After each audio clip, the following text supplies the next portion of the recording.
இன்றைய வசனம் தியானத்தின் தலைப்பு ஸ்தோத்திரம் செய்தலே தகும்.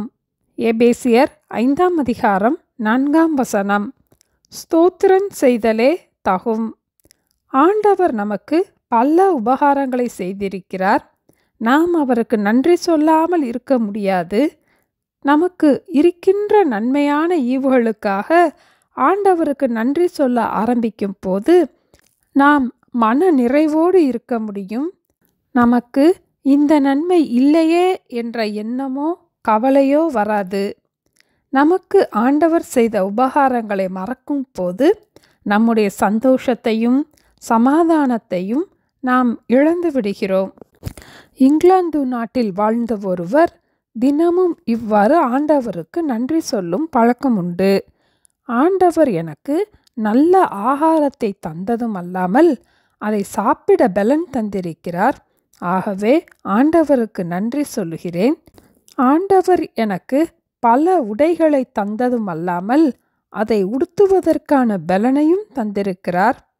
இவ்வாறு ஒவ்வொரு காரியத்திற்கும் ஆண்டவருக்கு நன்றி செலுத்துவதை ஒரு பழக்கமாக கொண்டிருந்தார். ஆண்டவருக்கு நன்றி செலுத்துவது அவருக்கும் மிகவும் சந்தோஷமாக இருந்தது. சில நாட்கள் வேலை பளுவினாலும் சரீர களைப்பினாலும் ஆண்டவருக்கு நன்றி சொல்வதையே மறந்துவிட்டார். இதனால் சரீரத்திலும் களைப்பு, மனதிலும் சோர்வு. அப்போது அவருடைய வீட்டை பார்க்கவே அவருக்கு பிரியமில்லை. எதை பார்த்தாலும் சலிப்பாக இருந்தது. முறுமுறுக்க ஆரம்பித்தார். பின் எப்படியாவது இந்த வீட்டை விற்றுவிட்டு வேறு நல்ல வீடு வாங்க வேண்டும் என்று நினைத்தார். அவருக்கு தெரிந்த ரியல் எஸ்டேட் ஏஜென்ட்டை கூப்பிட்டு, இந்த வீட்டை நான் விற்கப் போகிறேன், இதற்கு நன்றாக விளம்பரம் செய்து சீக்கிரத்தில் இதை நல்ல விலைக்கு விற்றுத்தாருங்கள் என்று கூறினார். அப்போது அந்த ஏஜென்ட் அவரிடம், நான் நன்றாக விளம்பரப்படுத்துவதற்காக நான் கேட்க உங்கள் வீட்டின் அளவையும் அதன் அமைப்பையும் பற்றி கூறுங்கள், உங்கள் வீட்டின் பிரத்யேகமாக இருக்கின்ற வசதிகளையும் கூறுங்கள் என்றார். உடனே அவர், இந்த வீடு 3 படுக்கை அறைகளை கொண்டது. வீட்டின் முன்பக்கத்தில் புல் தரை உண்டு. கிடைப்பதற்கே அரிதான பல அழகான செடிகளும் உண்டு. வீட்டின் பின்பக்கத்தில் எல்லா விதமான பழச்செடிகள் மரங்களும் உண்டு. கார் பார்க்கிங், ஏசி வசதியும் உண்டு என்று பல காரியங்களை கூறினார்.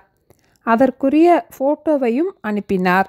அந்த விளம்பரத்தை ஆயத்தப்படுத்தின பின் அந்த ஏஜென்ட் இவரை சரிபார்க்கும்படி அழைத்தார். நீங்கள் சரி என்று கூறின பின் நான் இந்த விளம்பரத்தை போஸ்ட் பண்ணுவேன். இப்போது நான் வாசித்து காண்பிக்கிறேன் என்று கூறி அந்த வீட்டிலுள்ள ஒவ்வொரு அறையின் அளவை பற்றியும் அந்த வீட்டின் அமைப்பை பற்றியும் அந்த வீட்டின் விலையை பற்றியும் கூறினார். இதை கேட்டுக்கொண்டிருக்கும் போதே இந்த வீட்டின் உரிமையாளர், தயவு செய்து 1 நிமிடம் பொறுங்கள், நான் நினைத்ததை காட்டிலும் இந்த வீடு மிகவும் அழகாக இருக்கிறது, இதுதான் நான் எதிர்பார்த்த வீடு, ஆகவே இந்த வீடு விற்பனைக்கு அல்ல, மிகவும் நன்றாக இருக்கிற அந்த வீட்டை நானே வைத்து கொள்கிறேன், இதுவரை நன்றாக இருந்த இந்த வீட்டின் அழகை நான் தான் உணரவில்லை என்று கூறினார். என்று நான் ஆண்டவருக்கு நன்றி சொல்லும் பழக்கத்தை விட்டேனோ அன்றிலிருந்து எதை பார்த்தாலும் எனக்கு சலிப்பாக இருந்தது. நன்றி நிறைந்த இருதயம் எனக்கு இல்லாததால் உணர்வில்லாமல் இருந்து எல்லாவற்றிலும் முறுமுறுக்க ஆரம்பித்தேன். இனி முன்போல ஆண்டவருக்கு ஸ்தோத்திரம் செலுத்தும் பழக்கத்தை ஆரம்பித்து விடுவேன். ஆகையால் இந்த விளம்பரத்தை தயவு செய்து கேன்சல் பண்ணிவிடுங்கள் என்று கூறினார். இதுபோல நம்முடைய வாழ்க்கையிலும் நாம் பெற்றுக்கொண்ட ஒவ்வொரு நன்மைகளுக்காகவும் நம்மை சிருஷ்டித்த நம்முடைய சிருஷ்டிகருக்கு நன்றி சொல்லும் பழக்கத்தை நாம் ஆரம்பிப்போம். நாம் ஆண்டவருக்கு ஸ்தோத்திரங்களை செலுத்தும் போது நாமும் சந்தோஷமாக மன நிறைவோடு இருக்க முடியும். ஸ்தோத்திரம் செய்தலே தகும். ஜெபிப்போமா?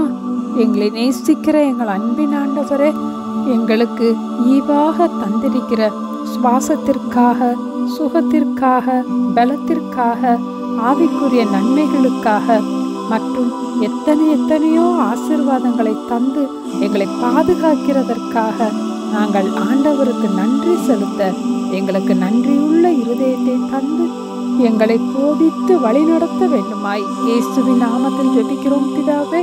ஆமேன். Thank you. Have a blessed day.